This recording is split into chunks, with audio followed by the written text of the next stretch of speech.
Bueno, vamos a dar inicio entonces a este tercer día de nuestro tercer Congreso sobre Política Educativa en América Latina, recordándoles nuestro plan de contingencia para caso de evacuaciones, siempre tenga ubicada la salida de emergencia del Gran Salón, donde nos ubicamos en este fin de semana, estos días, en nuestro Congreso. Y que cualquier eventualidad, ante cualquier evacuación, por favor recuerden que el sitio de encuentro, el punto de encuentro se encuentra en el parqueadero derecha de ustedes o en la parte del frente de parqueaderos de la parte frontal del auditorio. El personal de la Extremadura y el personal de logística está debidamente capacitado para atender cualquier eventualidad y que además nos encontramos en zona protegida. Recuerden por favor todos los elementos siempre al cuidado de ustedes, no dejemos los bolsos ni los celulares por allí, porque igual, hombre, es responsabilidad de cada uno. En el orden de ideas y siguiendo con el desarrollo de estas conferencias que tenemos programadas y la mesa de diálogo con los expertos y expertas en diversas agendas académicas relacionadas con el estudio de las pedagogías críticas en América Latina que nos ayudan a promover un espacio de diálogo sobre experiencias temáticas y enfoques de investigación en pedagogías latinoamericanas.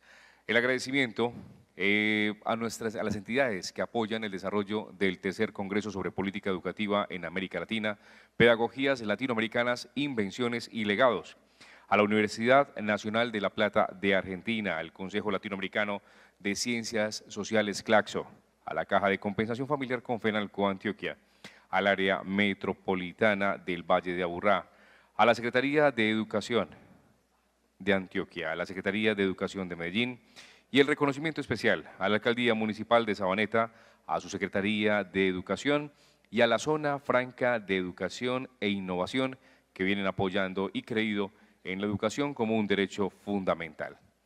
Damos paso entonces al panel de esta mañana. Quienes nos acompañan, nuestros invitados son el señor doctor Martín Legarralde, con la temática la transmisión de memorias sobre el pasado reciente en las instituciones escolares, y con él estará el doctor Edwin Arturo Jaime Chavarría, por parte de invitado de Colombia, el cuerpo en el desarrollo profesional docente de Colombia. Pero conozcamos el perfil de ellos y también vale la pena recordarles que van a estar siendo coordinados por la doctora Miriam Sauer. Martín Legarralde es director del Departamento de Ciencias de la Educación en la Facultad de Humanidades y Ciencias de la Educación de la Universidad Nacional de La Plata de Argentina. Se ha desempeñado allí como docente de Historia de la Educación Argentina y Latinoamericana. Además ha participado en los proyectos de investigación como integrante de los docentes en la historia de la educación en América Latina siglo XX y director de trayectorias estudiantiles y saberes docentes en las carreras de grado de la Facultad de Humanidades y Ciencias de la Educación de la Universidad Nacional de La Plata entre 2014 y 2016. Ha sido integrante de Actores y Políticas en la Historia Reciente de la Educación Bonaerense entre 1973 y 1993. Por su parte, el doctor Edwin Arturo Jaime Chavarría. Él es doctorando en Ciencias de la Educación en la Universidad Nacional de La Plata de Argentina, magíster en Desarrollo Educativo y Social de la Universidad Pedagógica Nacional de Colombia, licenciado en Matemáticas y Computación de la Universidad Antonio Nariño e ingeniero electricista de la Universidad Nacional de Colombia. Con 20 años de experiencia en el sector educativo, como docente, coordinador y rector en instituciones públicas y privadas. Se ha desempeñado como docente de posgrados e investigador en diversas universidades, entre ellas la Universidad Pedagógica Nacional, y como formador docente en el Ministerio de Educación Nacional de Colombia. Actualmente es el rector en el Colegio La Felicidad, institución educativa distrital de Bogotá, y desarrolla su investigación sobre las relaciones entre las políticas públicas para el desarrollo profesional docente y las transformaciones en las prácticas pedagógicas. Y el perfil de la moderadora, de la coordinadora de este panel, de Miriam Sauer, Ella es pedagoga, doctora por el Departamento de Gobierno de la Universidad de Essex, Inglaterra, magíster en Ciencias Sociales con orientación en Educación del Flaxo, Argentina, profesora y licenciada en Ciencias de la Educación. Actualmente es investigadora independiente del CONICET y profesora titular por concurso en la Universidad Nacional de La Plata, Argentina, institución en la que dirige el doctorado en Ciencias de la Educación. Actualmente es secretaria académica de Flaxo, donde dirige el núcleo de estudios sobre escuela y vínculos intergeneracionales.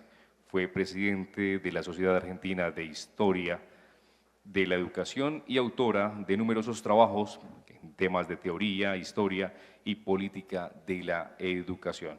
Es compiladora además y autora de los libros Entre Generaciones, Exploraciones sobre Educación, Instituciones y Cultura, y La Escuela y lo Justo, ensayos acerca de las medidas de lo posible. Doctora Southwell, bienvenida. Señores, bienvenidos.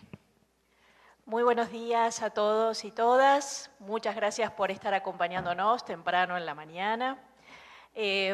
Vamos a tener una mesa sumamente interesante con estos dos colegas que ya han sido presentados y también las ponencias que van a presentar.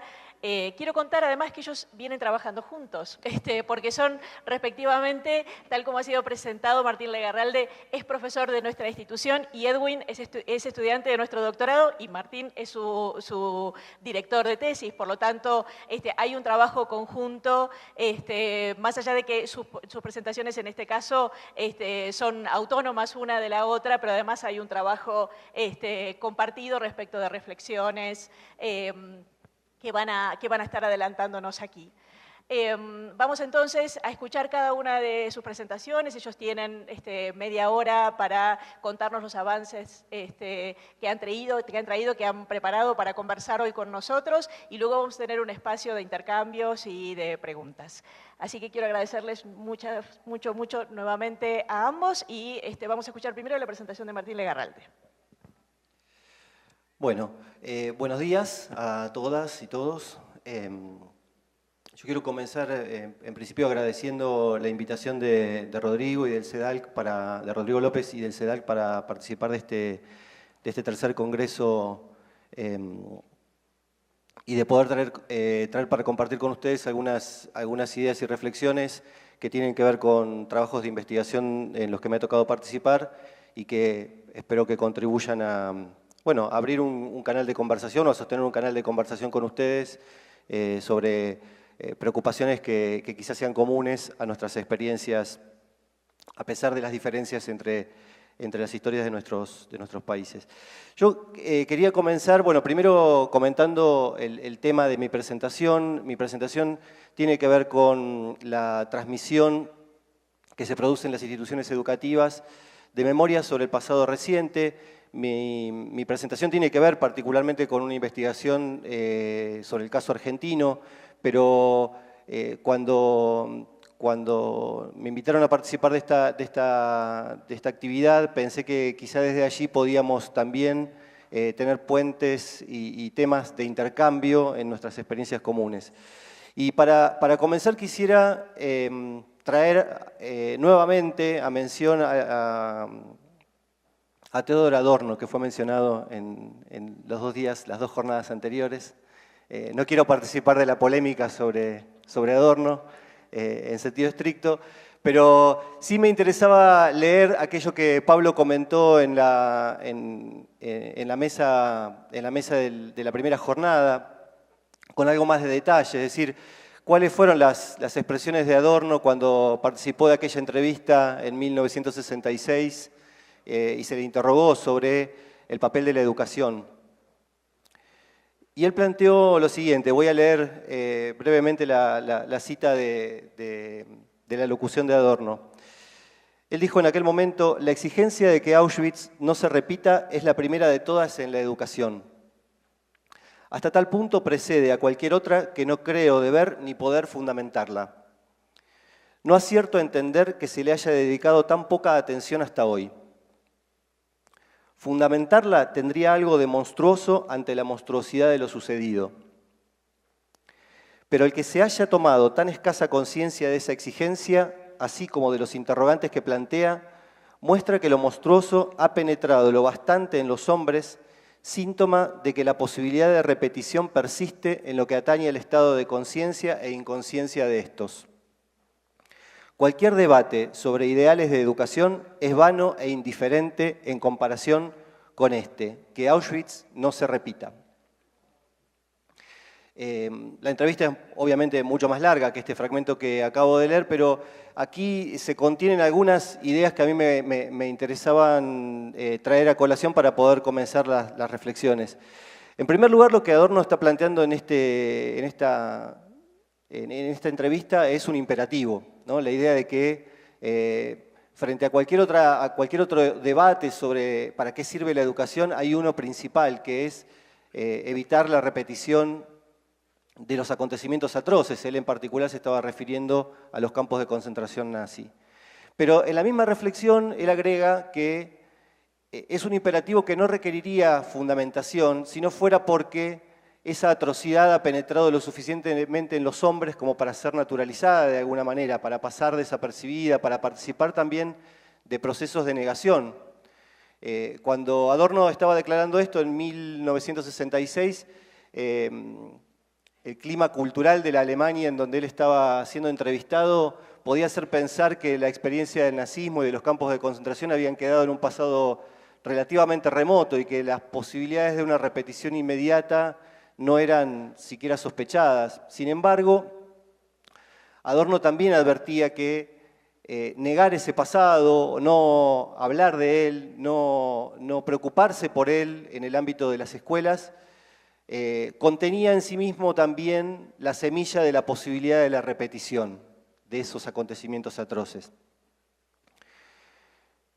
En América Latina, desde al menos mediados de los 50, pero pienso que quizá podríamos trazar una periodización mucho más larga, o sea, desde hace cerca de 70 años.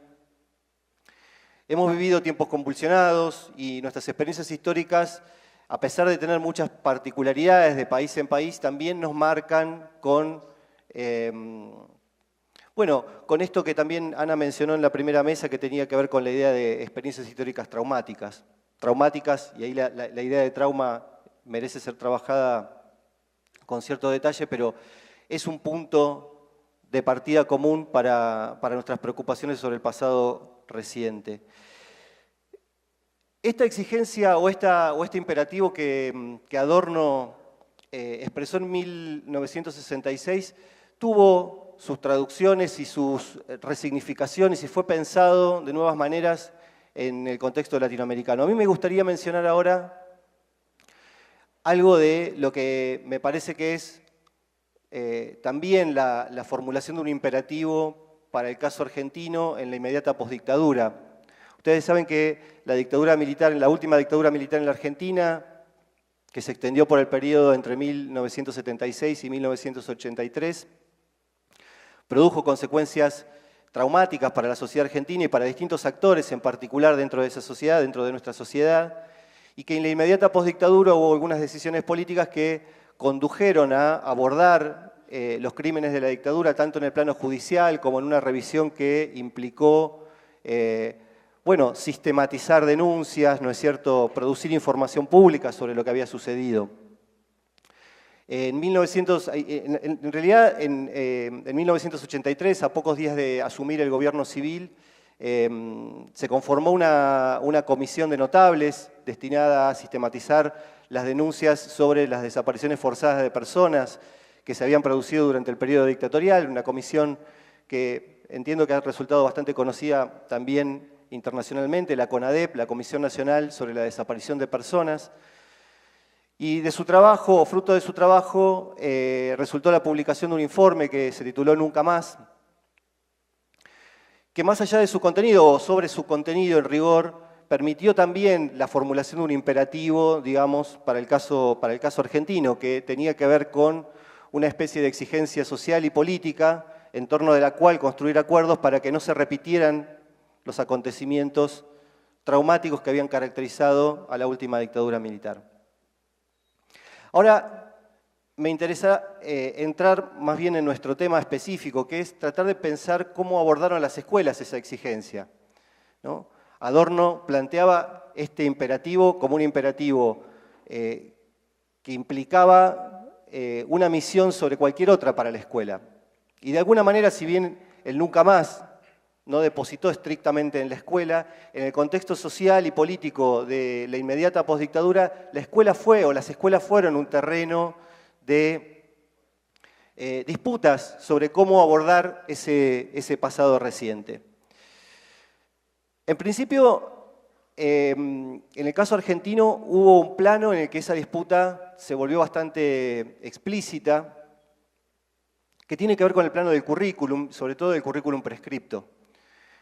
En la inmediata postdictadura, insisto, en la década de 1980 y luego, sobre todo, con los procesos de reforma educativa durante la década de 1990, el plano curricular fue un plano especial de disputa, de debate sobre cómo debían abordarse y si debían abordarse o no los conocimientos y contenidos producidos en torno de ese pasado reciente traumático para la sociedad argentina. Allí hubo un primer paso que tuvo que ver con los contenidos de una asignatura de la materia Historia, que abrió, digamos, un capítulo referido a la historia reciente, lo que constituía en alguna medida una novedad para el currículum de la enseñanza de la historia, que durante gran parte de las décadas anteriores había finalizado, si se quiere, los temas y contenidos que abordaban abarcando hasta la primera mitad del siglo XX, la idea de que la enseñanza de la historia debía incorporar contenidos referidos a la historia reciente, fue, por lo menos para el campo curricular, producto de una nueva sensibilidad que tenía que ver con esta misión, digamos, de la escuela, ¿no? Trabajar sobre la no repetición de esos acontecimientos. Y además, en ese mismo terreno, se produjo la introducción en la escuela de conceptos que marcaban cómo debían abordarse esos conocimientos, ¿no? Conceptos como el de terrorismo de Estado, por ejemplo, implicaron que ciertos debates que se estaban produciendo en el terreno político y en el campo historiográfico también fueran tomados e incorporados en las prescripciones curriculares en el ámbito escolar. Pero hubo otro campo también dentro del currículum en donde se imprimieron estas preocupaciones sobre cómo hace la escuela, cómo atiende la escuela a este imperativo referido al nunca más y a la no repetición del terrorismo de Estado, que tiene que ver con una materia, o con una asignatura que cambió muchas veces de denominación, pero que está generalmente referida a la formación ciudadana. La mayoría de nuestros países de América Latina tienen materias o ejes de trabajo en el currículum que tienen que ver con la formación para la ciudadanía. Y allí se produjo también el tratamiento, el abordaje de temas referidos a ese pasado reciente, ya no solo en clave cognitiva o no específicamente en clave cognitiva, es decir, un pasado que debía ser conocido a través del conocimiento producido por los historiadores, sino también en una clave, digamos, que tenía que ver con la acción ciudadana, es decir, cómo actúa un ciudadano respecto de ese pasado. Allí la conexión entre el conocimiento del pasado y el conocimiento de las violaciones a los derechos humanos y cómo esos derechos humanos son un pilar de la formación ciudadana, también empezaron a tener un lugar dentro del currículum.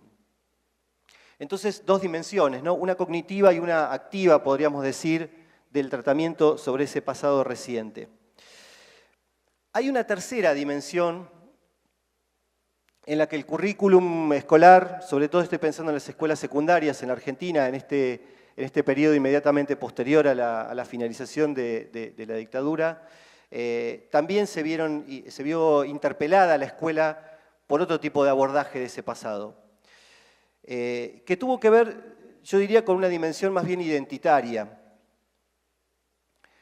Desde el año 1984 se producen en la ciudad de La Plata, la ciudad de la que muchos de nosotros venimos, el 16 de septiembre o en torno del 16 de septiembre, marchas, movilizaciones protagonizadas por el movimiento estudiantil, por estudiantes secundarios de la ciudad de La Plata, que recuerdan un acontecimiento que ha sido denominado Noche de los Lápices, probablemente a ustedes hayan escuchado hablar de ese acontecimiento, un acontecimiento en torno del cual existen una serie de investigaciones que muestran cómo ha sido construido como relato sobre, sobre algunas de las evidencias de la acción de represión sistemática clandestina desarrollada por el Estado durante la dictadura y que en este caso tuvo como víctimas a estudiantes que además eran militantes políticos, de organizaciones que sostenían proyectos políticos revolucionarios y que fueron víctimas en el año 1976 de un operativo en torno del cual se construyó un relato que además está asociado a la fecha, ¿no? A la fecha del 16 de septiembre. En el día de hoy, en La Plata se van a realizar las movilizaciones de este año relativas a esta fecha. Esas movilizaciones comenzaron fuera de la escuela. Si bien tuvieron como uno de sus protagonistas al movimiento estudiantil que iba recuperando espacio de actividad política en la sociedad platense y en la sociedad argentina en general, se iniciaron fuera de la escuela. Sin embargo, ya muy poco tiempo después, en 1988, es decir, después de 4 años de movilizaciones reiteradas año a año, la legislatura de la provincia de Buenos Aires estableció que esa fecha debía ser conmemorada en el calendario escolar. Es decir, la escuela o las escuelas debían dedicar esa fecha a la recordación de los acontecimientos enmarcados, ¿no es cierto?, en el plan de represión sistemática desarrollado por la dictadura. Como ese acontecimiento hubo otros que también empezaron a tener sus huellas en las conmemoraciones cívicas que la escuela debía desarrollar. El 24 de marzo, el 2 de abril, son fechas que podemos vincular, ¿no es cierto?, a un calendario escolar que en la Argentina fue renovado, digamos, en la postdictadura por las conmemoraciones asociadas a acontecimientos que se produjeron durante ese periodo. Y esas conmemoraciones también son otra forma de abordar ese pasado, ¿no? Así como la enseñanza de la historia aborda el pasado desde el conocimiento producido por los historiadores y repensado para ser convertido y abordado como contenido escolar, así como la formación ciudadana asocia también el conocimiento de ese pasado reciente con la defensa de los derechos humanos y la valoración de los derechos humanos y el sistema democrático en el presente. Estas conmemoraciones también traen e introducen en el ámbito escolar otras formas de tratamiento de ese pasado. Allí hay un escenario, un telón de fondo que también creo importante recuperar para tener presente, para poder ver cuál es la complejidad de esta misión y de este imperativo que se deposita en la escuela. Sobre ese pasado, que es un pasado traumático, existen, no solo en la escuela, sino fuera de la escuela también, memorias sociales en circulación. No solo la historiografía produce sentido sobre ese pasado, significa los acontecimientos, sino que distintos grupos y actores sociales y políticos han producido relatos, narrativas sobre esos acontecimientos, las han dotado de sentidos y de estructuras argumentales que muchas veces no solo muchas veces, diríamos que podríamos decir hasta que siempre, digamos, tienen que ver con sus enunciaciones en el presente, ¿no? Con el momento en el que son enunciadas por esos actores.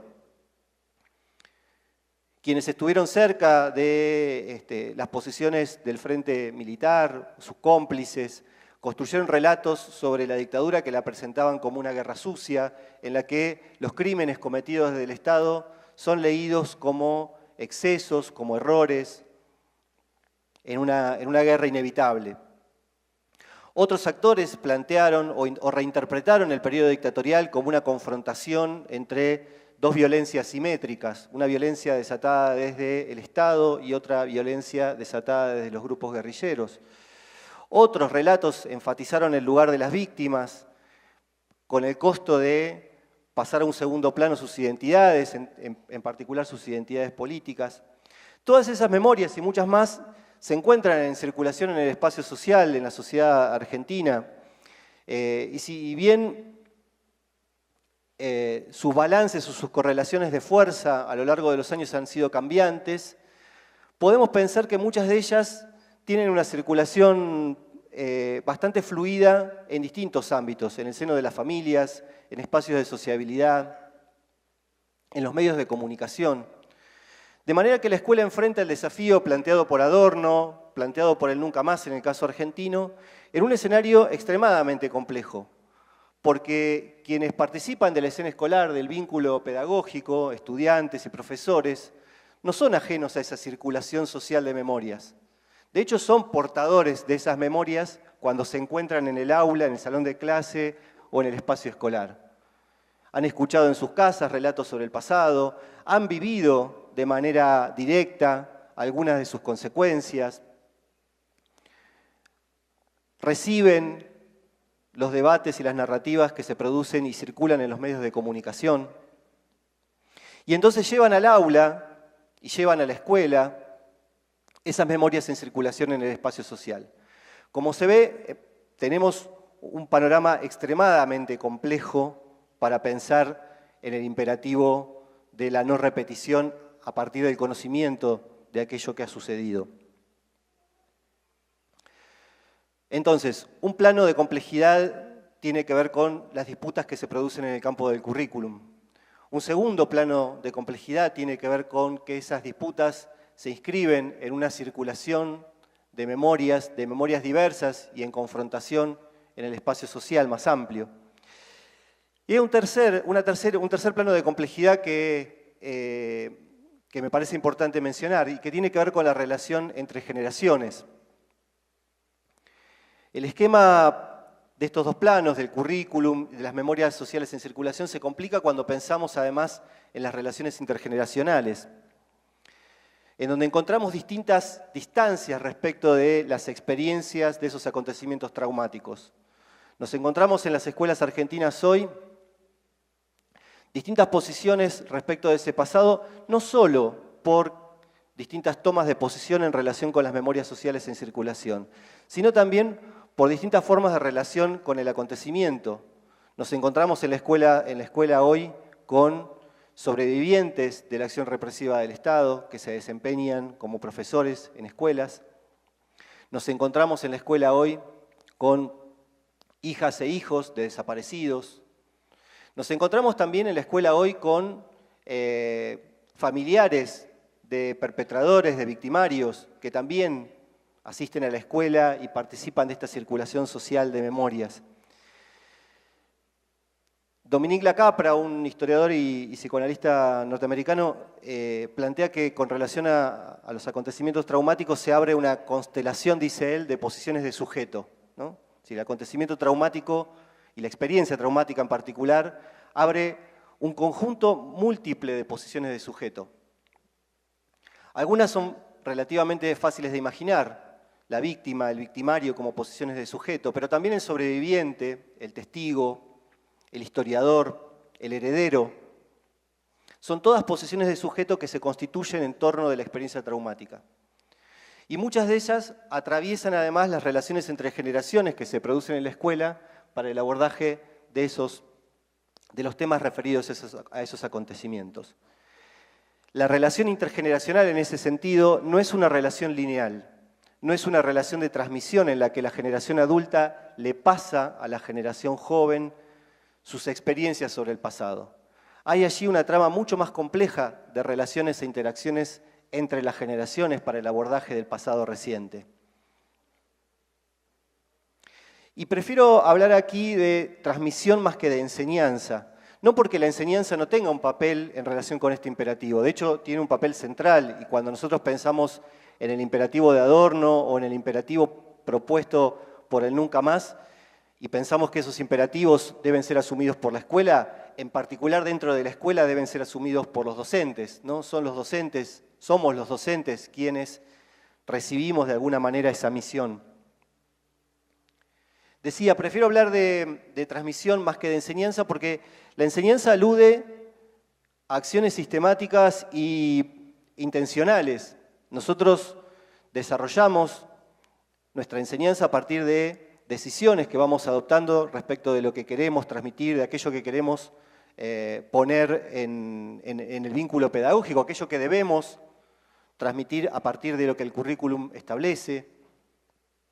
Ponemos en juego condiciones para que se produzcan experiencias de aprendizaje en esa relación. Mientras que transmisión quizá alude a un proceso más general, enmarca de alguna manera la enseñanza. Alude a la circulación de sentidos, de experiencias históricas entre generaciones. Entonces, en ese panorama, ¿cuáles son los dilemas que enfrentamos como docentes cuando asumimos el imperativo de transmitir para no repetir? Los dilemas son múltiples. En las investigaciones en las que me ha tocado participar que abordan esta cuestión y que tienen que ver con trabajar y entrevistar o escuchar o observar la labor de docentes que encaran esta tarea en el ámbito escolar concreto, es posible observar múltiples ejes de preocupación y dilemas que enfrentan los docentes al momento de tomar sus decisiones en el ámbito del aula. Pero quisiera mencionar solo tres para no extender demasiado la presentación. En primer lugar, decidir qué transmitir.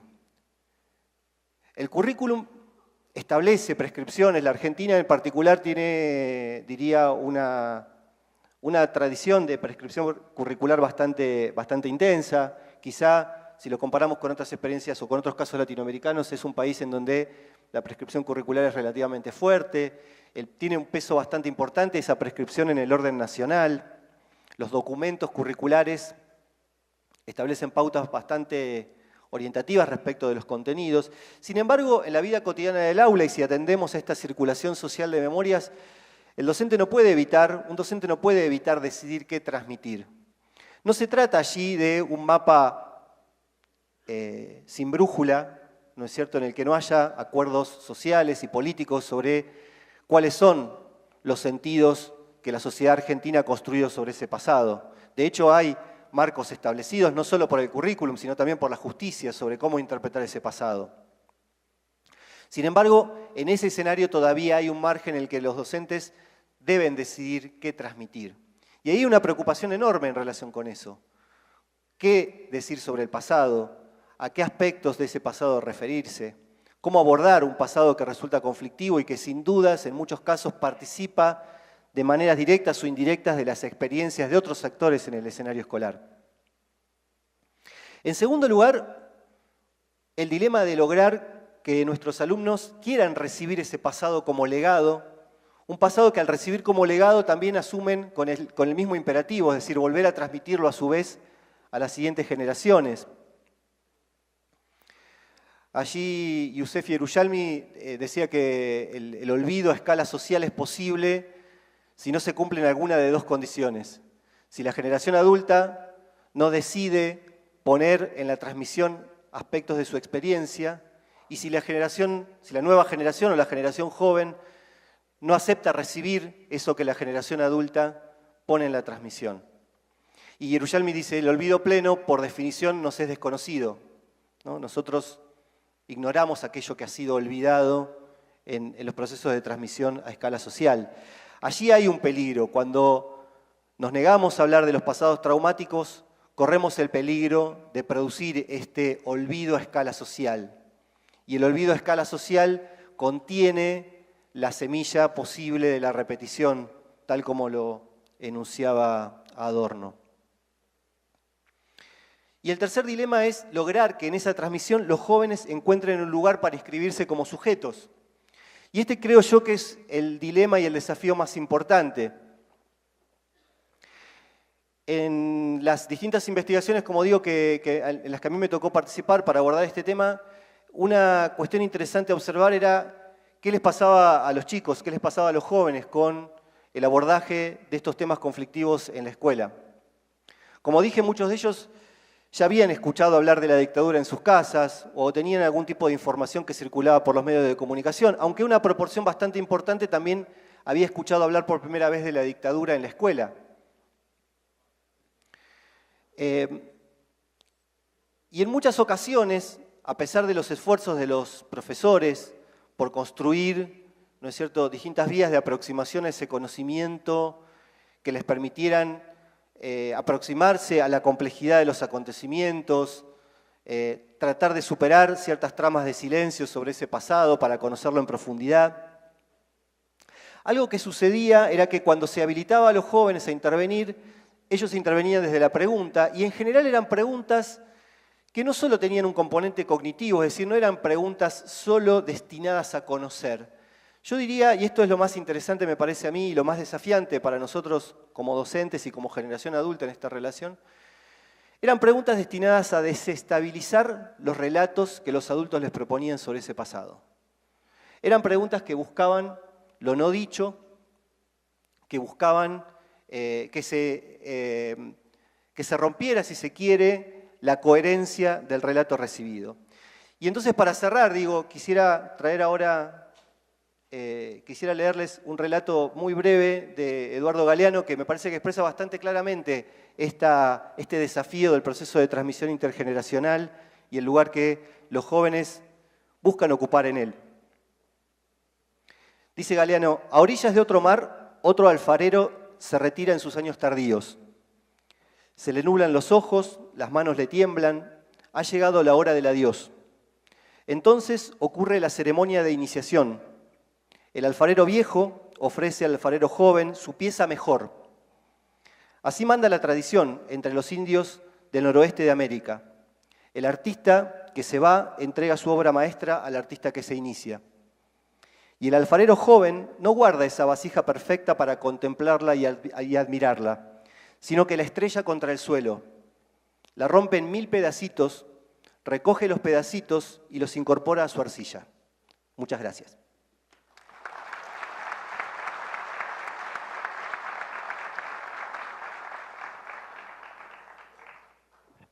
Muchas gracias, Martín, por tan interesante presentación. Vamos ahora a darle paso a la presentación de Edwin.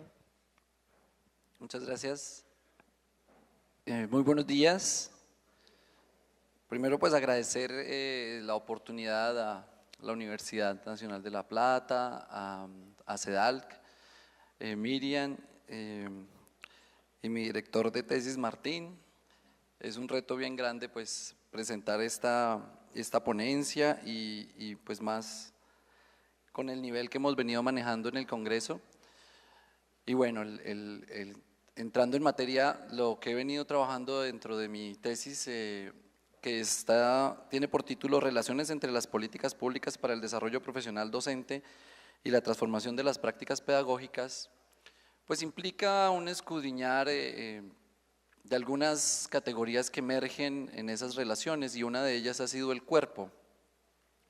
Esta presentación se titula El cuerpo en el desarrollo profesional docente, y lo que pretendo hacer es primero presentar cómo aparece la categoría de desarrollo profesional docente, cómo aparece esas relaciones entre lo que es concebido como arte, oficio y profesión, y cómo las políticas de desarrollo profesional docente penetran en el cuerpo del docente. Existen diferentes relaciones. La primera de ellas tiene que ver con el cuerpo y lo social. Digamos, el concepto de desarrollo profesional docente aparece en unas condiciones particulares, unas condiciones sociales particulares. En el caso colombiano, pues estamos en la época de la modernidad. Unas características de esta época es que pues la ciencia está en crisis.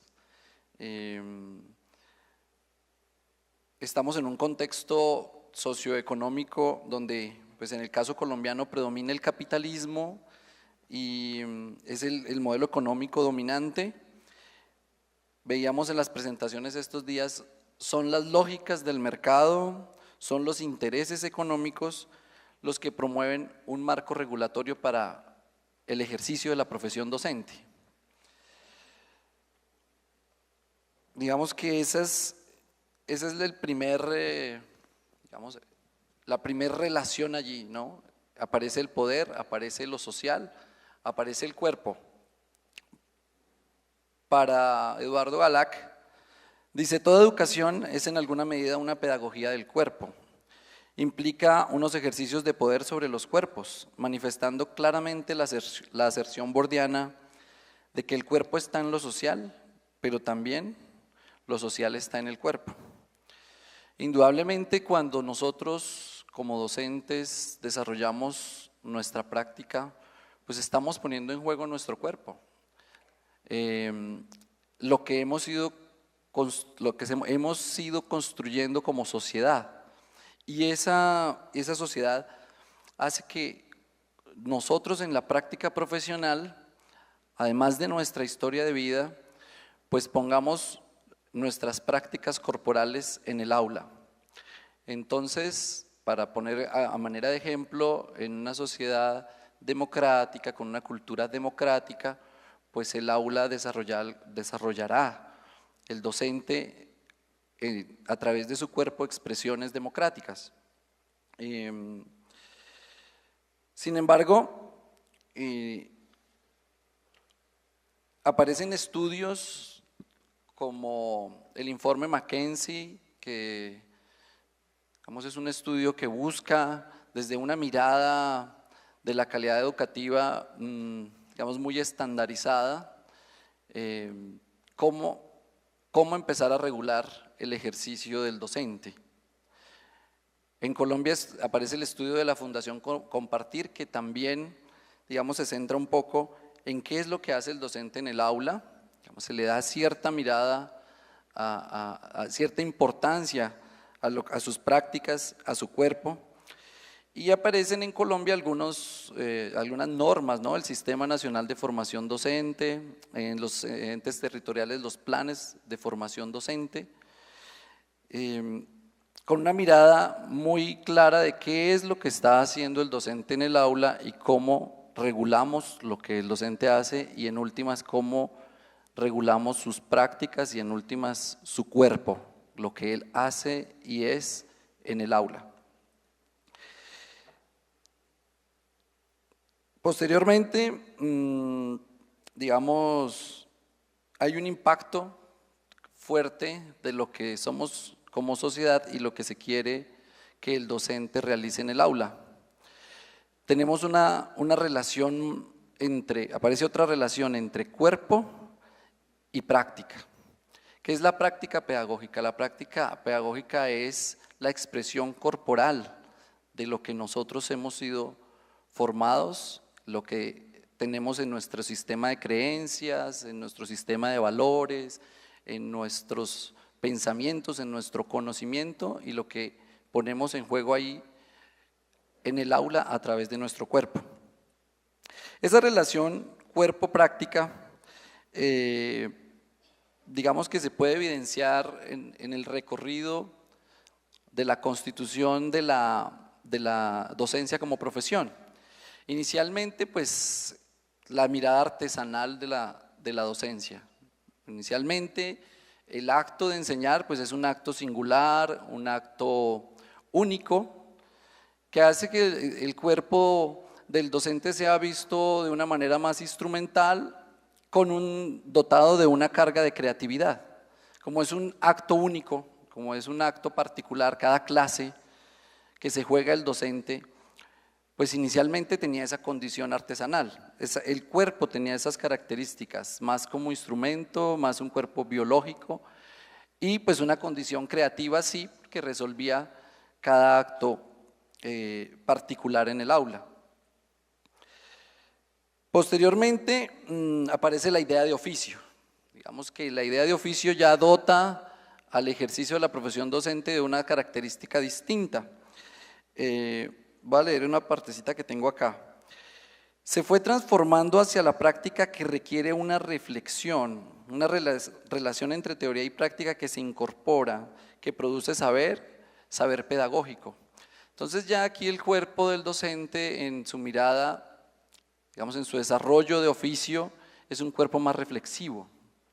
Digamos, el docente empieza a reflexionar sobre su práctica y eso transforma su cuerpo. Sus prácticas ya no son, digamos, el desarrollo de ciertas técnicas, sino empieza a pensarse su práctica y cómo puede irse transformando.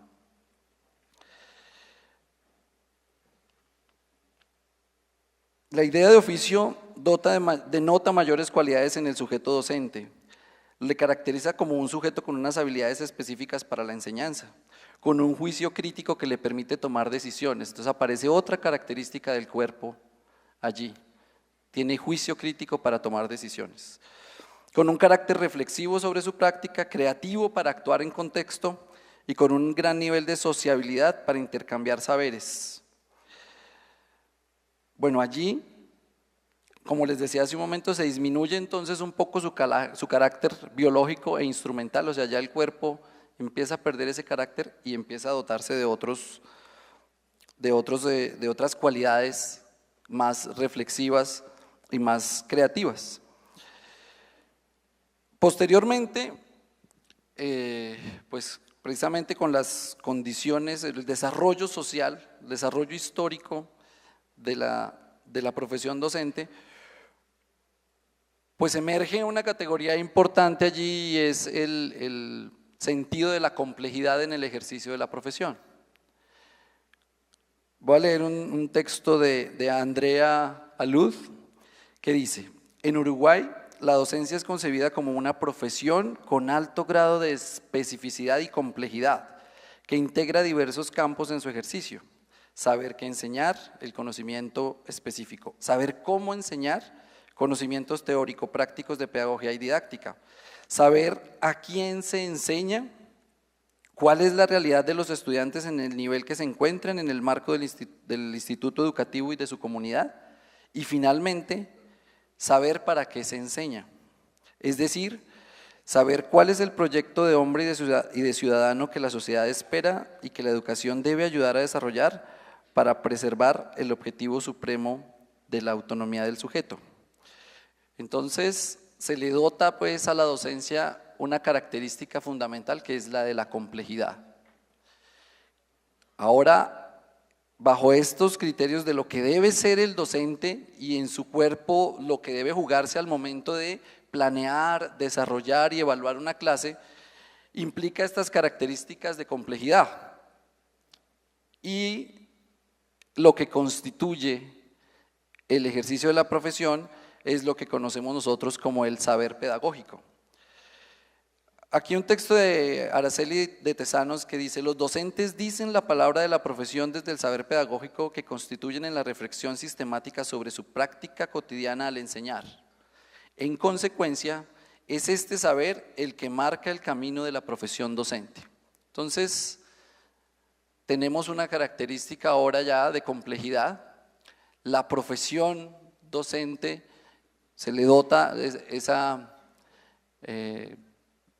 característica y se constituye el saber pedagógico como el saber de los docentes.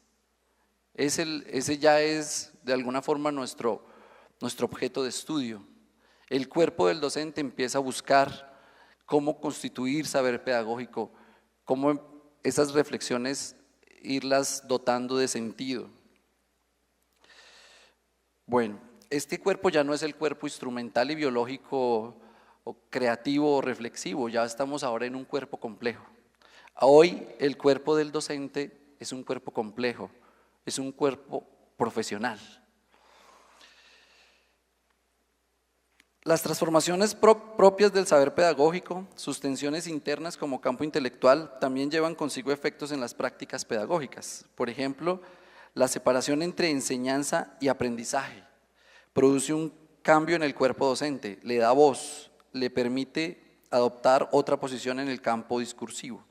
Y eso es importante porque todos sabemos que en un principio los discursos pedagógicos nos hablaban del proceso enseñanza-aprendizaje. Cuando se logra esa separación, el cuerpo del docente toma voz. Entonces nos preocupamos más por nuestro objeto de estudio, la enseñanza. La didáctica empieza a retomar fuerza, también ya no como una técnica, no como repetir unas técnicas y unas instrucciones, sino que la didáctica también se posiciona como un campo reflexivo. La didáctica aparece en los discursos.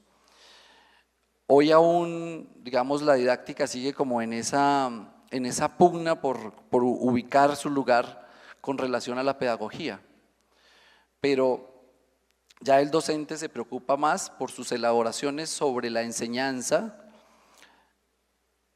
claramente sin dejar de lado la preocupación por el aprendizaje, pero el cuerpo del docente ya asume un lugar dentro del campo discursivo de la enseñanza y con la producción de saber pedagógico. Allí, digamos, se está constituyendo cada vez más la profesión docente. Una tercera relación que he encontrado en el desarrollo de la investigación es la relación entre cuerpo y poder. Entonces, como les he manifestado, tenemos una relación entre el cuerpo y lo social, lo que hace el docente, lo que él incorpora de la sociedad y cómo su cuerpo reacciona frente al contexto en el que se está desarrollando su práctica.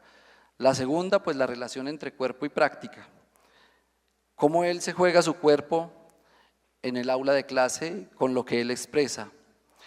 Y la última relación, el cuerpo y el poder. Voy a leer un texto de Eduardo Galá que dice: puede pensarse un cuerpo de la educación histórico y político, o para decirlo con precisión Foucaultiana, histórico y por ende político. Y a partir de allí proponer que el cuerpo es en sus prácticas, que en ellas se hace presente y en ellas hay que buscarlo y formalizarlo, entendiendo por prácticas, a la manera de Foucault, no las representaciones que los hombres tienen de sí mismos o las condiciones que los determinan, sino lo que hacen y la manera en que lo hacen, más precisamente las formas de racionalidad o regularidad que organizan lo que hacen. Sistemas de acción en la medida en que están habitados por el pensamiento, cuyo carácter sistemático exige que se tome invariablemente en cuenta el eje del saber, las prácticas discursivas, del poder, las relaciones con los otros, y de la ética, las relaciones del sujeto consigo mismo. Bueno, aquí lo que planteamos es que el docente y su cuerpo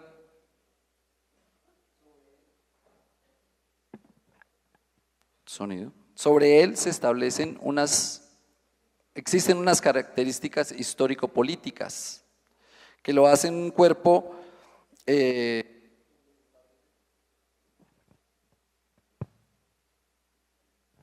hasta ahí llegó la pila. Entonces se establecen unas relaciones de dominación y subordinación sobre el cuerpo del docente. Digamos, desde las políticas se asume el cuerpo del docente como un dispositivo de control social. El docente debe transmitir lo que el poder quiere y, digamos, empieza este campo de pugnas, se constituye la profesión y algunos dirían, no, pues es una gran victoria que ahora seamos considerados profesionales, que la docencia sea considerada una profesión. En el caso colombiano, pues se creó un estatuto de profesionalización docente. Y eso le da, digamos, cierto estatus al ejercicio de la docencia. Sin embargo, plantean algunos, eso no es un final feliz, todo lo contrario, se abre un poco más el campo de pugnas sobre la profesión, entonces se visibiliza y aún más el aparato estatal y aún más los organismos multilaterales empiezan a promover más el marco regulatorio sobre el ejercicio de la profesión. Entonces, a diferencia de otras profesiones que son liberales, que su ejercicio es mucho más autónomo, el ejercicio de la profesión docente no es así en Colombia. Nosotros empezamos a sufrir más esa presión, ese ejercicio de poder en el desarrollo de nuestro ejercicio. Existe una mayor preocupación sobre el ejercicio docente como dispositivo de regulación de los discursos, impulsando aún más el camino hacia la profesionalización.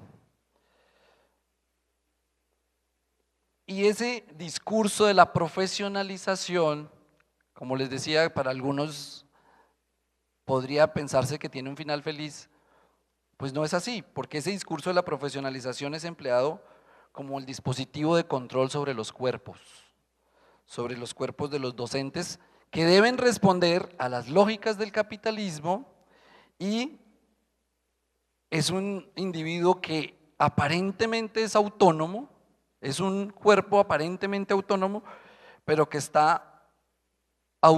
que se autorregula. Se supone libre, pero realmente lo que él está es respondiendo a las lógicas del mercado.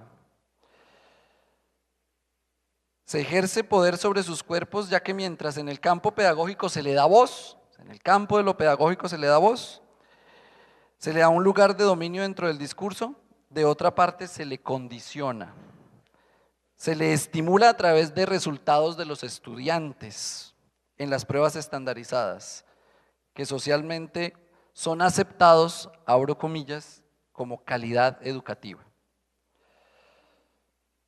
En palabras de Miriam Feldfeber, se intenta pasar así del control burocrático característico de las sociedades disciplinarias que trabajaba Deleuze, a modelos que discursivamente proponen la autonomía del docente como profesional y la autorregulación, pero que condicionan dicha autonomía a través de medidas basadas en la lógica del mercado.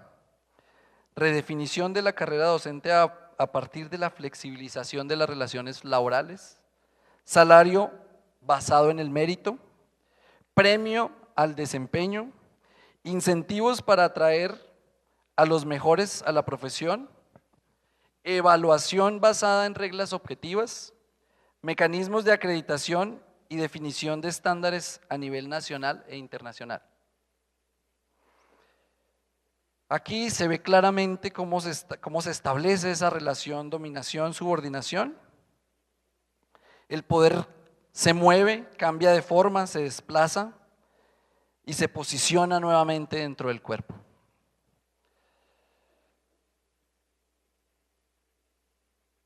¿Cómo se repliega el poder? Entonces, para Foucault, en respuesta también a la sublevación del cuerpo, encontraréis una nueva inversión de lo que no se representa ya bajo la forma de control-represión, sino bajo la de control-estimulación. Yo creo que eso lo vemos nosotros hoy en Colombia muy claro. El cuerpo debe responder, el cuerpo del docente debe responder a lo esperado en resultados en pruebas estandarizadas. Los estudiantes deben responder a esas pruebas. Se propone eso como la categoría de calidad educativa. Ya en estos días en las presentaciones hemos visto cómo se desdibuja el contexto en el que están desarrollándose las prácticas y se propone una idea de calidad educativa respondiendo a unas pruebas estandarizadas, y el cuerpo del docente hoy en Colombia trabaja en ese sentido. Lo que a veces se nos olvida, la formación de nuestros estudiantes, la descuidamos por privilegiar sus resultados en las pruebas saber, en las pruebas PISA. Nos dedicamos, el currículo se dedica a instruirlos a ellos para presentar esas pruebas. Se propone en Colombia el índice sintético de calidad educativa, que es, y unos premios por alcanzar resultados en ese índice.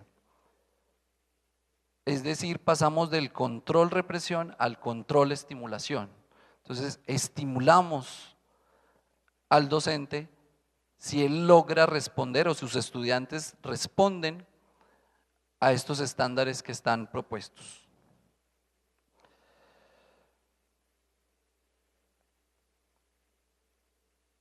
Bueno, mirando un poco desde el punto de vista positivo de la historia, es que los organismos multilaterales se centran o ven la importancia de la profesión docente.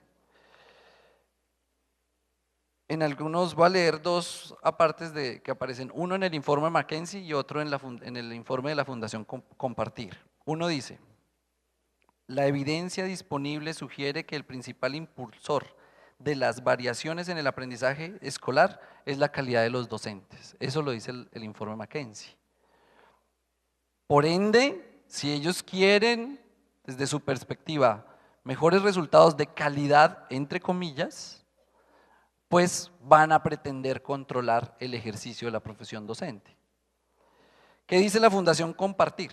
Ese documento dice así: para lograr la excelencia educativa en Colombia, el estudio propone promover una mayor valoración social de la profesión docente, buscar que los mejores bachilleres accedan a la carrera docente, establecer estándares más altos en los programas de formación docente previa y en servicio, con énfasis en la práctica y la investigación pedagógica, acompañar a los docentes a lo largo de su carrera, mejorar la evaluación docente para lograr un mejoramiento continuo y establecer esquemas más atractivos de remuneración que incluyan salarios e incentivos monetarios y en especie.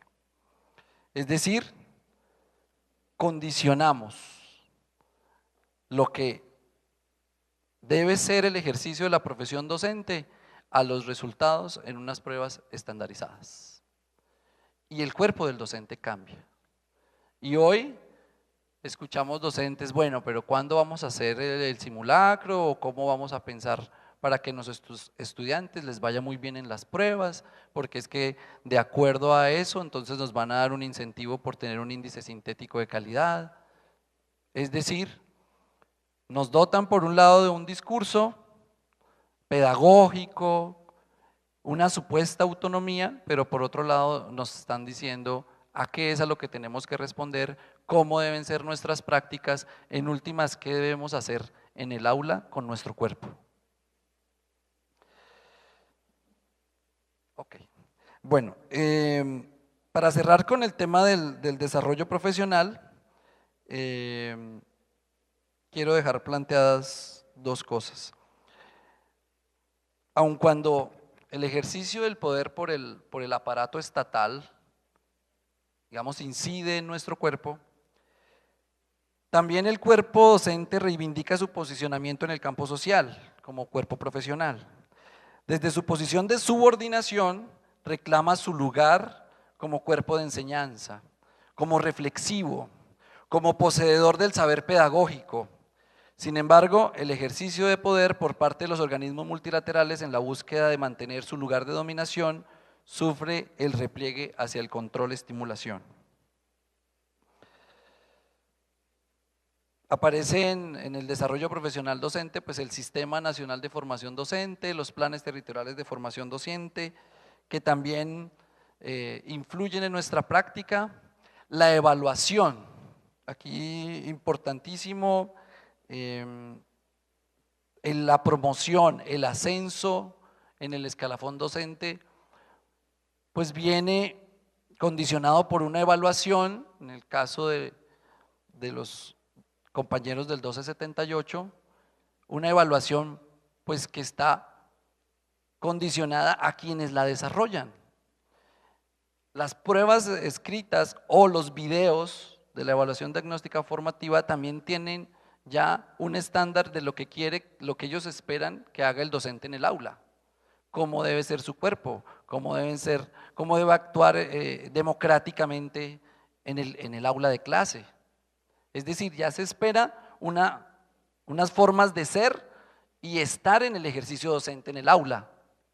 Eso ya está previsto y es lo que ellos esperan con los procesos de evaluación.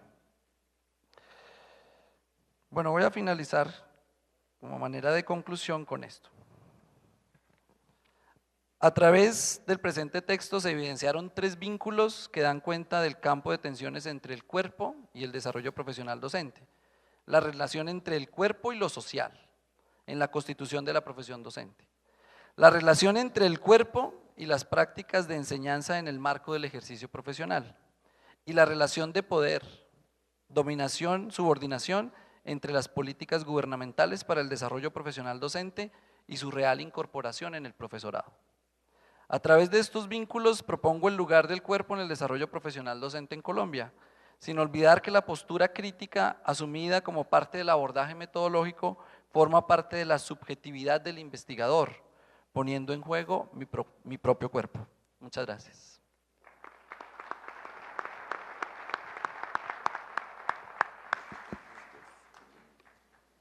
Muchas gracias a ambos. Y mientras el auditorio se prepara para hacernos preguntas, comentarios y reflexiones a partir de lo escuchado, yo quisiera impulsar esta conversación haciendo simplemente un par de comentarios, o más bien subrayados sobre cosas que ustedes han planteado.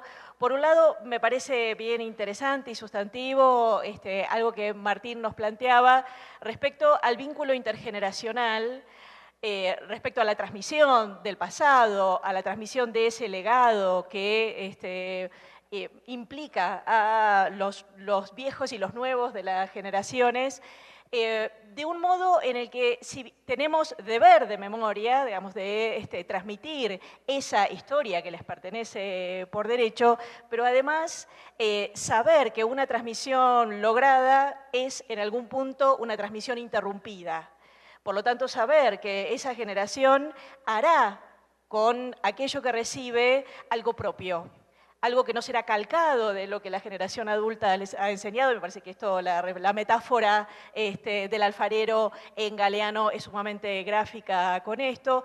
Entender también que esa transmisión del legado y el que efectivamente se tome cuerpo, tome carnadura en la nueva generación, es que esa generación además hará algo propio, tal vez distinto y disonante con aquello que la generación anterior ha buscado generar con esa transmisión. También allí hay un trabajo para hacer en el vínculo que no invalide, que no ponga en cuestión una mirada renovada también sobre ese pasado. Y lo conectaba también con la preocupación sobre el trabajo docente. Me parece bien atinado apuntar, y el verbo no es casual, apuntar hacia la construcción de discursos, por ejemplo, del informe McKinsey, que plantea que uno de los modos de mejorar sustantivamente el trabajo docente es captar a los graduados más meritorios, los graduados con mejores calificaciones en los niveles previos a esa formación docente, a la escuela secundaria, a la preparatoria, etc. La verdad que hay allí una apuesta nuevamente a mecanismos de selectividad social que ya de por sí son muy contradictorios con el supuesto que implica el llevar adelante un trabajo como la formación docente, que es de por sí un trabajo masivo.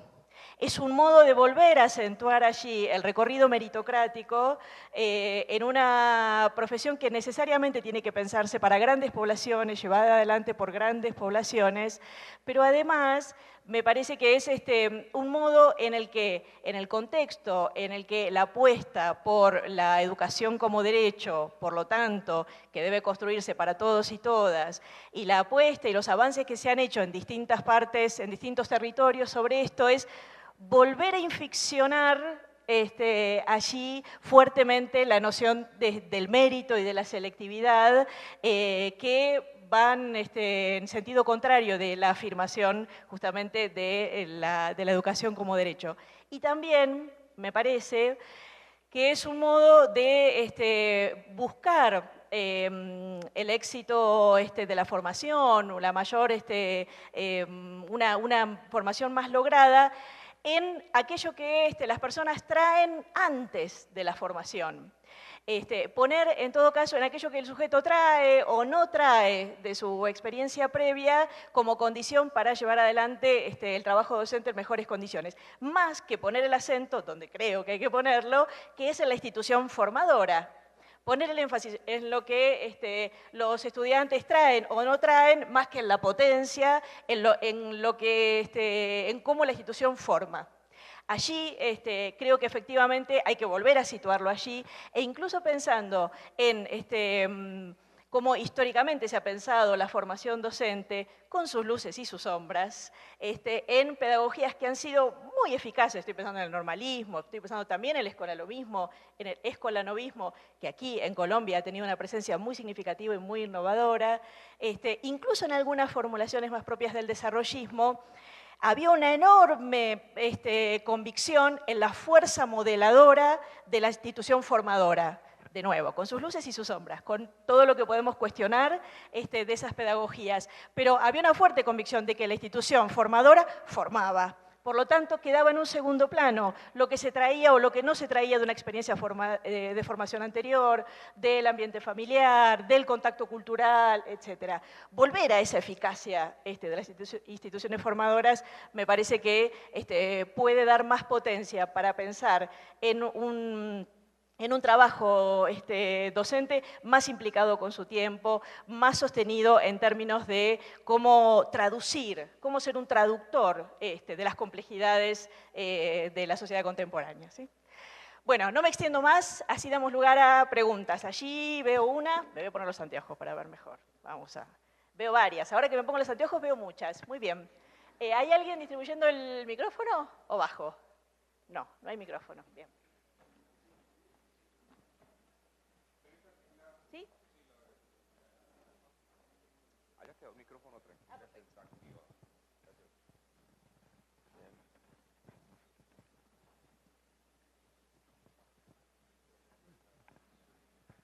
Buenos días, Magíster Alfonso Restrepo Celi, rector de la Institución Educativa Rural Cristo Rey de Maceo, Antioquia.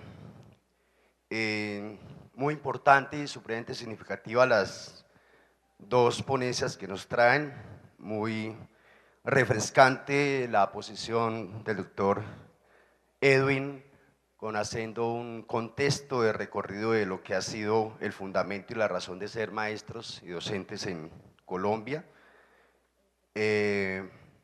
Fundamental precisamente relevar el sentido de que tenemos que entrar a corporeizar esa posición de que el docente, e incluso agrego otra categoría, pues muy freiriana, de que o el maestro es un profesional de la educación o es un intelectual de la pedagogía. No es un transmisionista, no es un sofista, no es un vendedor de mercado, sino que se tiene que poner el maestro y nos tenemos que poner los maestros como profesionales que somos, ¿cierto? Deslindando un poco la circunstancialidad del hecho de que, comillas, ser la sirvienta de las profesiones, ¿cierto?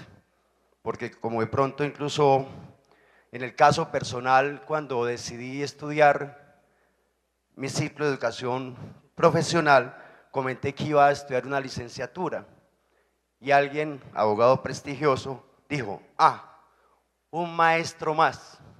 Obviamente hice caso omiso de comentario, pero dije, quiero ser un buen maestro, porque para ser abogados, ingenieros o cualquier profesional, bien o mal, tienen que pasar por las manos del maestro.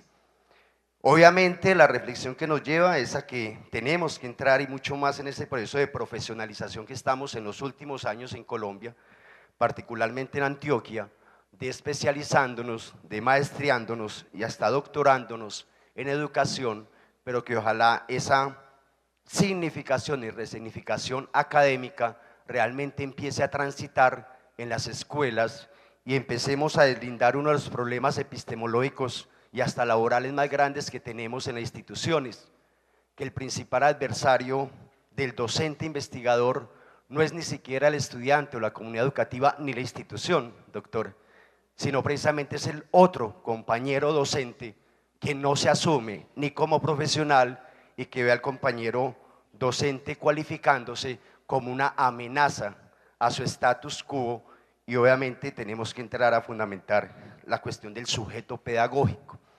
Y aquí me voy precisamente como el aporte que nos hace el doctor Lagalde.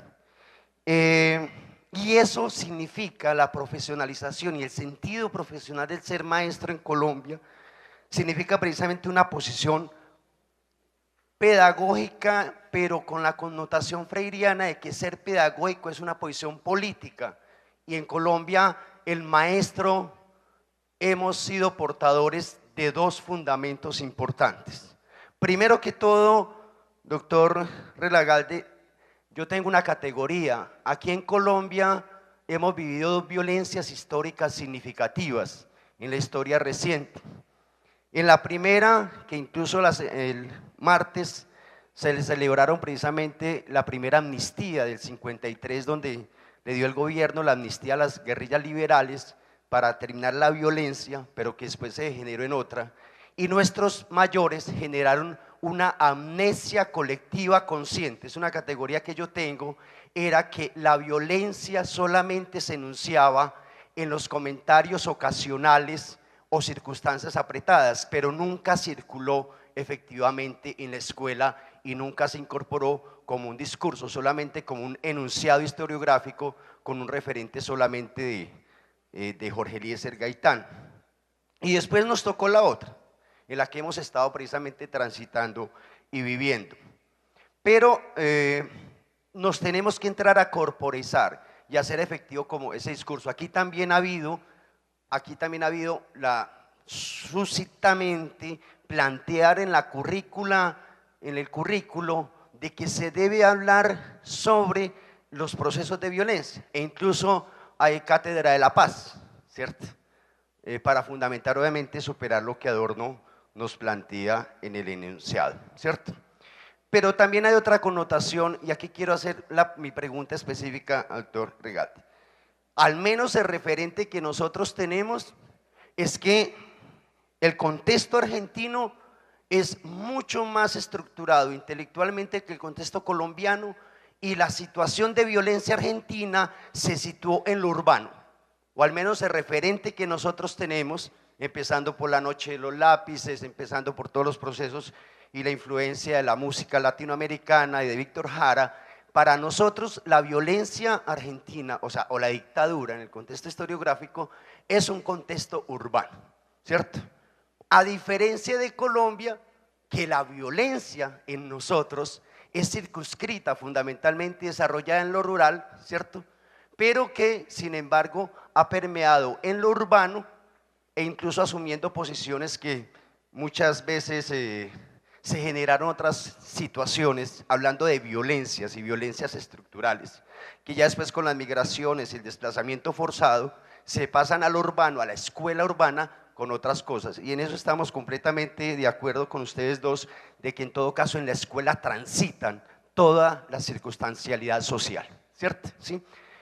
Pero la pregunta que yo tengo es, doctor Regalde, ¿cierto? Es en lo rural, ¿cómo circuló esa rememoración? Porque el etos social y el etos ciudadano en Argentina es muy fuerte, ¿sí? En nosotros el etos, la conciencia del etos social es muy débil, y la conciencia del etos político en nosotros en Colombia somos muy débiles, y mucho más el maestro tiene mucha debilidad de identificarse como sujeto político.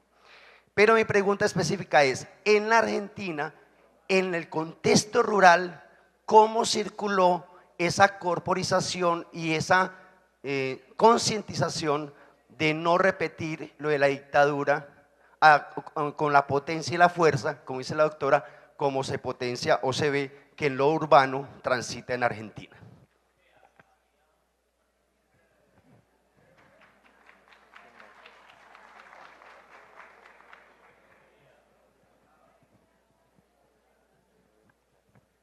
Buenos días todas y todos. Mi nombre es Guillermo Muñoz y quiero referirme pues, a la primera exposición, porque me parece que lo que decía el doctor Monedero respecto a Adorno es cada día más cierto. Y me refiero específicamente a la educación. Yo la educación la entiendo como la apropiación de la cultura, y la cultura la entiendo como el conocimiento históricamente producido. En ese orden de ideas, educación es apropiación de la cultura, y del conocimiento pues, históricamente producido. Y en esa medida es que nos tornamos humanos, porque cuando nacemos, el ser humano cuando nace es solamente un ser natural. Nos tornamos humanos en la medida en que nos educamos. En esas condiciones, la educación va mucho más allá de lo que propone Adorno. Lo que Adorno propone es una de las muchísimas implicaciones que tendría la educación. Entonces, está pues, de acuerdo con lo que propone Monedero. Y otra cosita es, ¿por qué es necesario saber? Es necesario saber, por ejemplo, cuando se refería a La Noche de los Lápices, y también recuerdo otra película que vi, que Garaje Olimpo, por ejemplo, porque eso nos indigna.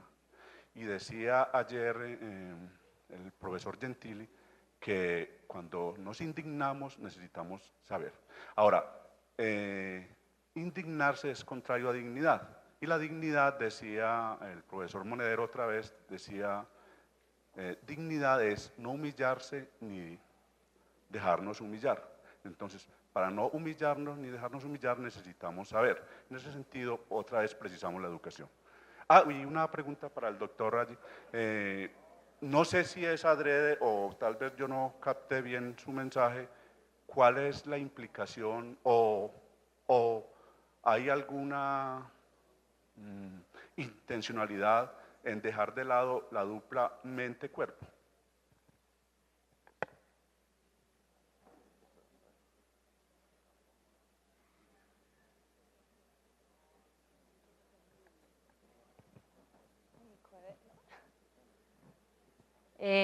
Buenos días, ¿cómo están? Yo soy Estefanía Ospina, soy estudiante de la licenciatura en Ciencias Sociales. Algo que me ha movido mucho en la práctica, en lo que llevo pues de poca experiencia, obviamente manifiesto mucha admiración ante todos ustedes, ya están en el punto como tal. La pregunta es la siguiente. Trato de hacer como una apropiación de las dos cuestiones que se trabajaron aquí. Entonces traigo a colación algo, y es que la historia en muchas ocasiones lastima, no logramos hacer como esa apropiación para la transmisión, aunque acepto que el concepto de transmisión me toca un poco. Procuro más hablar desde la formación, aunque claramente aquí se habló de la diferencia con la enseñanza. Entonces, ¿qué pasa, por ejemplo, en Colombia? Cada vez que se mencionaba la historia, la memoria, Colombia, ¿qué pasa en Colombia? Ese proceso de paz, en todas partes nos hablan, enseñemos la paz, el proceso de paz, la formación para la paz, tal cosa para la paz. Pero entonces me cuestiono si es una memoria, si es un pasado presente. ¿Qué pasa cuando ese pasado confunde y como docentes nos digan, venga, ya con la palabra del doctor Martín Legarralde, qué pasa cuando ese pasado aún nos toca, aún nos duele, aún llega, aún está en nosotros, en cada corazón? Aún hay personas que no lo aceptan, no lo quieren comprender. ¿Qué pasa cuando como docente me dicen, venga a una institución donde los estudiantes desde su casa traen una memoria, esa misma memoria de los padres que algunos no perdonan, otros perdonan sin saber que perdonan, porque en Colombia el conocimiento de nuestra propia historia hay que aceptarlo, es paupérrimo? ¿Qué pasa cuando esa historia realmente no está? No hay una memoria crítica respecto a ello, no sabemos qué hacer con ella. Como docentes nos está confundiendo, no sabemos qué apropiar, no sabemos qué decir. ¿Cómo llego yo a un aula como sujeto, como cuerpo, que también viene rodado por memorias de poder, por muchas cosas? ¿Qué me pasa a mí como sujeto, como cuerpo dotado de muchas cosas, cuando tampoco sé qué hacer con esa memoria, con eso que me han socializado? ¿Cómo llego yo, con qué autoridad? Porque me gusta mucho manejar el concepto de autoridad, más como de el reconocimiento del otro, de respetar tu opinión. ¿Cómo hago yo en ese espacio para hablarle de un proceso de paz, de una formación para la paz, cuando yo aún no la entiendo? Muchas gracias.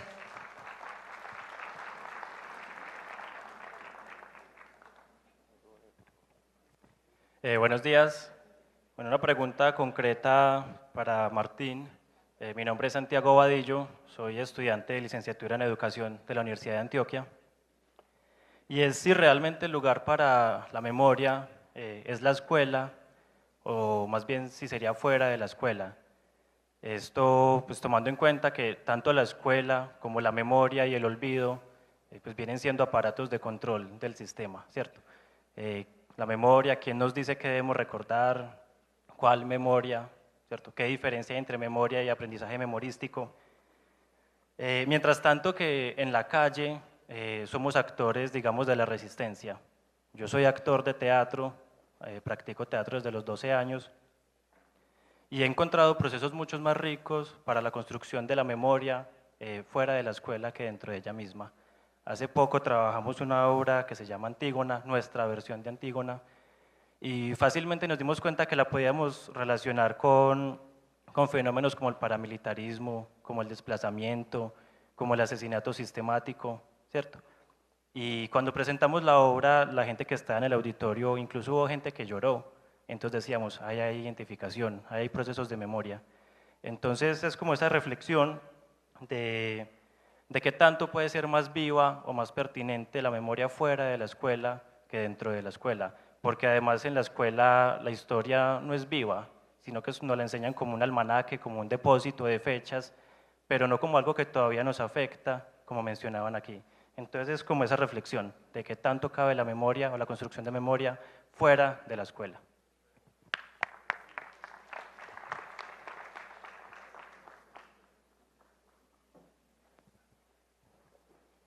Bueno, mi nombre es Luis Alberto Angarita.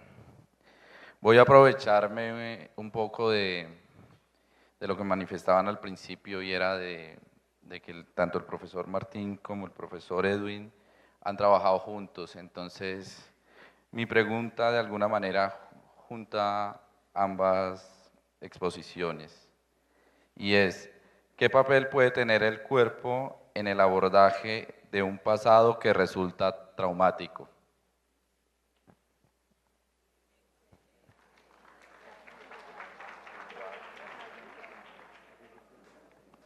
Diría que hagamos 2 preguntas más y luego le demos espacio para que ellos puedan responder, porque luego tenemos que hacer el refrigerio y otra presentación más.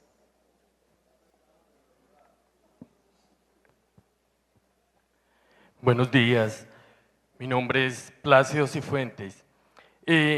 Mi pregunta va encaminada hacia la brecha que tenemos entre lo urbano y lo rural, y es cómo trasciende el mérito de la profesionalización docente en las zonas rurales y qué aporte se haría hacia la realización de la política pública educativa rural de acuerdo a los procesos o al proceso de paz que se firmó con las FARC.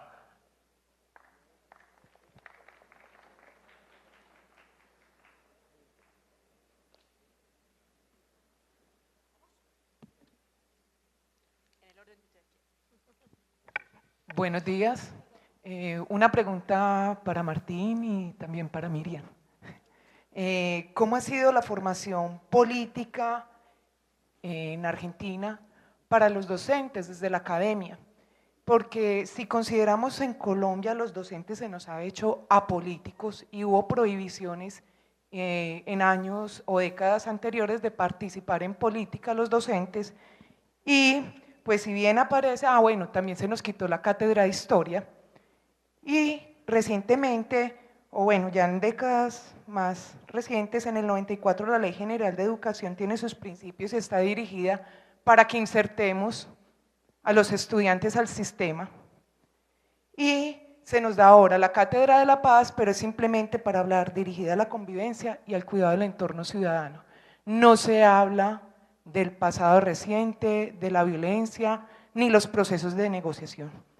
Y más aún cuando los medios todo el tiempo desacreditan la construcción o el proceso de paz que se ha dado en el país, sin hacer una mirada crítica de lo que han sido los procesos de desmovilización en Colombia. Entonces, ¿cómo formar e invitando como a quienes estén aquí de las universidades, cómo formar a los docentes políticamente para mantener una memoria? Bueno, Bueno, lo primero, celebro que haya suscitado tantas preguntas, se ve que son temas movilizantes y nos hacen pensar y conectan con nuestras preocupaciones. A ver, por ahí agrupando algunas preguntas y pensando en el orden en el que fueron formuladas, primero como condición para que puedan interpretar mis respuestas, yo puedo hablar especialmente desde lo que conozco del caso argentino y ponerlo a disposición de las reflexiones que ustedes hacen sobre su propia experiencia, digamos, ¿no? No me atrevería a decir qué es lo que en el caso colombiano debiera suceder con estos temas. Me parece que por respeto a la labor cotidiana de ustedes y a los modos en los que se van abordando las situaciones de nuestras realidades cotidianas, corresponde poner esta condición inicial en la respuesta. Con relación a la cuestión de lo rural y de cómo circula la rememoración, tu pregunta inicial, mira, en principio, esto que vos señalás respecto de que el impacto de la represión en el caso argentino tuvo particular incidencia en el contexto urbano, creo que lo podemos subrayar. Sin embargo, hay algo que es interesante, que sobre todo por acciones que han desarrollado algunos programas educativos, a mí me ha tocado conocer, y tiene que ver con que, no sé si estrictamente en el contexto rural, pero sí en pequeños pueblos más vinculados a la vida rural, ha sido más frecuente que se impusieran dinámicas de negación a escala local. Es decir, la dictadura y la represión es algo que sucedió en las grandes ciudades y aquí no pasó nada. En realidad aquí fuimos espectadores, ¿no es cierto?, de lo que sucedía en los grandes núcleos urbanos, en Buenos Aires, en La Plata, en Córdoba, en Rosario, etc. Y un fenómeno interesante ha sido que con el correr de los años y sobre todo, bueno, a través del trabajo de emprendedores de la memoria, organismos de derechos humanos y del propio sistema educativo, sobre todo a escala de las escuelas, y en muchos casos con un fuerte protagonismo de los jóvenes en esas comunidades, se hicieran visibles situaciones que justamente rompían, ¿no es cierto?, esa negación que se había construido a escala local. ¿Se entiende? Es decir, había construido una imagen de que la situación de la represión desatada por la dictadura había sucedido en los grandes centros urbanos, mientras que en la pequeña comunidad local no había sucedido nada, y sin embargo habían sucedido episodios de violencia, desapariciones, etcétera, que habían sido, digamos, negados y de alguna manera ocultados por el statu quo y el silencio de la comunidad local, ¿no? Y la ruptura de ese silencio en muchos casos estuvo atravesada por una relación intergeneracional, es decir, los jóvenes a través de sus preguntas, de sus interrogaciones, como yo decía hace un rato, esta idea de que desestabilizan los relatos recibidos, no, bueno, no aceptan esto de que aquí no sucedió nada y no haya que explicar nada más, ¿no? Empiezan a preguntar, bueno, ¿qué quiere decir eso? ¿Qué es que no haya sucedido nada? ¿No? Bueno, y entonces han hecho visibles en muchos casos situaciones de complicidad, desapariciones producidas en contextos locales, o personas de la comunidad que en ese momento estaban escondidas, viviendo en la clandestinidad en los grandes centros urbanos, pero que pertenecen a la comunidad y que afectaron la trama de vínculos de esa comunidad, ¿no?, con silencios o ocultamientos. Digo, para pensar y problematizar un poco esto que vos planteás, que me parece muy importante y muy interesante. Con relación yo retuve por ahí de la segunda intervención, sobre todo la cuestión de la mención de la Noche de los Lápices, del filme. Bueno, solo también ahí mencionar algo que tiene que ver con el espacio escolar. Yo hoy lo dije al pasar, pero bueno, el tratamiento escolar específico de la temática relativa a la Noche de los Lápices tiene una historia bastante intensa y bastante compleja, digamos, porque durante muchos años la construcción de ese relato que tiene que ver con las primeras denuncias y con cómo se puso en el centro el lugar de la víctima y sobre todo una identidad política de las víctimas que estaba jugada en un segundo plano, que se puede reflejar también en el filme, por ejemplo, que ha sido de amplia circulación, tuvo una enorme presencia en las escuelas. En una investigación en la que yo participé hace pocos años, hace aproximadamente 5 años, hicimos una encuesta a cerca de 2.000 estudiantes de toda la provincia de Buenos Aires, y más del 80% había visto la película La Noche de los Lápices en la escuela. Es un filme que ya tiene 30 años. 30 años. ¿No? Sí, con un lenguaje cinematográfico antiguo, un relato que corresponde a otro contexto y que sin embargo sigue teniendo una fuerte presencia en las escuelas. Hay elementos de bienes culturales, producciones culturales que cristalizan ciertos relatos sobre el pasado y que le imprimen una complejidad agregada a esto de lo que estamos hablando cuando pensamos en los procesos de transmisión en las escuelas, ¿no? Es decir, relatos que continúan en las escuelas más allá de que sus portadores iniciales ya no los sostengan, digamos, y que circulan a través de otros productos, de libros, de películas, de informes, el Nunca Más, por ejemplo, ¿no? También tienen una intensa circulación en el espacio escolar cuando se trata de trabajar sobre la dictadura en el caso argentino. Completo la ronda en mi caso y te paso. Digo, bueno, y con relación quizá a la cuestión de si el lugar si la escuela es el lugar de la memoria y cómo trabajar el tema del pasado, de un pasado doloroso que además no termina de pasar, digamos, ¿no? Bueno, en general, cuando yo hacía alusión a la idea de las memorias en circulación en el espacio social, estaba pensando y estaba hablando de las memorias como fenómeno social, no como un fenómeno individual, y también memorias de acontecimientos históricos traumáticos que tienen un poco este carácter, ¿no? De un pasado que no pasa, un pasado que vuelve al presente permanentemente y que es enunciado desde los conflictos del presente también, ¿no? Es decir, un pasado que se resignifica en cada coyuntura, en cada presente, digamos. Yo sí pienso que la memoria tiene que tener lugar en la escuela y que la escuela es un lugar de memoria porque la escuela es un segmento del espacio social más amplio, ¿no? Y además que también pienso que es inevitable, porque una escuela que quiera negar ese pasado o no hablar del pasado o no trabajar con el fenómeno de la memoria, inevitablemente se va a ver interpelada por las memorias que portan los actores que concurren a ella. Porque, como digo, así como un alumno es alumno, también es joven, es hijo en una familia, un docente es docente en la escuela, pero además ha atravesado por experiencias históricas y es portador de esas memorias en el espacio social.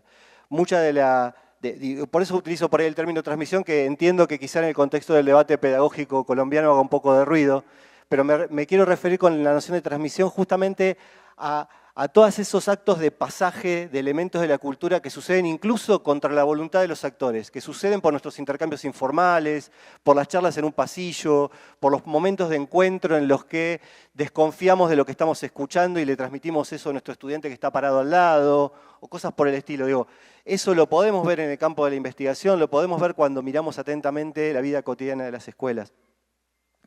Y con relación a la cuestión de lo doloroso de esos acontecimientos, yo solo diría algo que también me tocó trabajar en relación sobre todo con actos escolares en los que participaban en algunas ocasiones sobrevivientes de la represión en el caso argentino. Y es que un desafío que creo, y esto es muy, muy puntual y quizá un poco tiene que ver específicamente con la cuestión de la tarea docente, pero que me parece importante puntualizar, es cómo trabajamos nosotros sobre nosotros mismos, pero también en relación con nuestros estudiantes, en la producción de lazos de empatía con la situación de las víctimas y los sobrevivientes. Nuestra circunstancia es una circunstancia distinta de aquella en la que se produjeron los acontecimientos traumáticos. Los procesos de identificación muchas veces invitan a revivir el trauma, invitan a que el dolor se haga presente otra vez en el aula, ¿no? Y entonces el relato doloroso de quien ha pasado por una situación de violencia, ha sido víctima, en el caso argentino, del terrorismo de Estado, puede convocar a que los estudiantes se conmuevan, se sientan de alguna manera identificados con la situación de la víctima. Y yo creo que hay que ser cuidadosos con eso, porque la circunstancia de la víctima es la circunstancia de la víctima, es la circunstancia por la que la víctima pasó en un momento histórico particular y en un contexto histórico determinado. Nuestro lugar, y en ese caso vuelvo a citar a Dominique Lacapra, es el de invitar a la producción de un lazo de empatía, es decir, comprender el dolor del otro desde la distancia que media entre la situación por la que el otro atravesó y nuestra situación actual. De otro modo es muy difícil también poder construir los procesos de elaboración para tomar distancia de ese pasado traumático. Es muy difícil, es muy complejo y en general todos estamos atravesados por procesos de identificación con los conflictos que han atravesado nuestras sociedades. Bueno, creo que en general con esto sintetizo bastante de las muchas preguntas que aparecieron y le paso la palabra a Edwin para sus respuestas. Muchas gracias. Bueno, voy a tratar de ser breve por el tiempo. Bueno, alguien preguntaba sobre la dupla mente-cuerpo. Mi preocupación por las prácticas pedagógicas y mi mirada del cuerpo es desde las expresiones corporales de todo lo que, digamos, está en la mente del docente. Es decir, con el cuerpo expresamos los sentimientos, expresamos las emociones, expresamos las creencias, los valores, las actitudes, y eso es lo que tú expresas a través de tu cuerpo. Es decir, la categoría cuerpo que estoy trabajando es la expresión de todo eso, es decir, no hay una diferenciación mente-cuerpo, sino una expresión a través del cuerpo de lo que hay en la mente y en todo el sistema de emociones, valores, lo demás. Eso por ese lado. Otra pregunta que decía, ¿qué papel puede tener el cuerpo en el abordaje de un pasado que resulta traumático? Yo, digamos, pensaba finalmente en el cuerpo están las huellas de ese pasado traumático, o sea, el cuerpo expresa ese pasado traumático. Y el papel, indudablemente, digamos, de sanación del cuerpo, de reconstrucción del cuerpo, digámoslo, de sanación en términos de dejar el odio y pensar en el perdón, un cuerpo que perdona, un cuerpo democrático, un cuerpo que promueve esa construcción de una sociedad, es el que, digamos, esperaríamos que pudiese tener un papel en esta nueva etapa postraumática, ¿sí? En términos de la pregunta. Y la última que alguien planteaba sobre la profesionalización docente en la zona rural y pues el tema de las FARC. Yo considero que, alguna vez voy a partir de un ejemplo, alguna vez fui a una zona rural y había un docente enseñando a los chicos la planta, las partes de la planta en el tablero. Entonces les dibujó la planta y les estaba explicando ahí, en zona rural. Entonces, para mí eso fue súper extraño porque las plantas rodeaban el colegio, eran parte del colegio, estaban. Y traigo a colación ese ejemplo porque yo creo que la profesionalización precisamente como el ejercicio de complejidad de la práctica pedagógica hace que el docente contextualice, vea su práctica como un ejercicio complejo y vea alternativas que le permitan desarrollar esa práctica de la mejor manera. Eso es lo que yo pensaría y la profesionalización le dota de complejidad y el docente debe, digamos, revestirse de esa complejidad para dar lo mejor en su práctica pedagógica.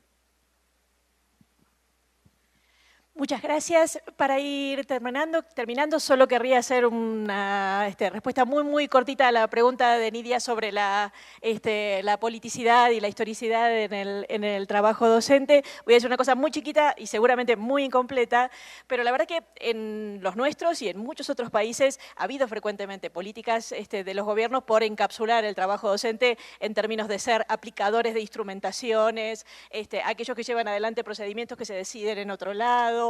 Era un trabajo que, lejos de profesionalizar en términos autónomos y de reflexión autónoma, más bien heteronomizan mucho al docente. Está lleno de esos ejemplos.